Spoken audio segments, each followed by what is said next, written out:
Bumababa na ang presyo ng sibuyas sa merkado. Mula 240 pesos kada kilo, bumaba na ng 200 pesos ang presyo ng sibuyas simula February 15. Ayon sa Agriculture Department, magtutuloy-tuloy na ang pagbaba ng presyo ng sibuyas hanggang sa katapusan ng Pebrero.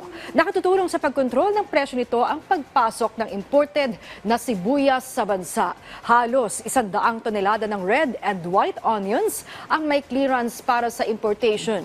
Mula sa mahigit 3,000 metriko tonelada na expected volume ng sibuyas. Sa ngayon, inaasahang bababa ang presyo ng sibuyas kapag pumasok na ito sa palengke. Sinigurado din ng DA na hindi maapektuhan ng imported na sibuyas ang presyo ng local onion. Ito makatulong ito na makababa konti, hindi tumaas. Pero at the same time, hindi rin siya makaapekto or madampen yung presyo ng locally produced natin na sibuyas.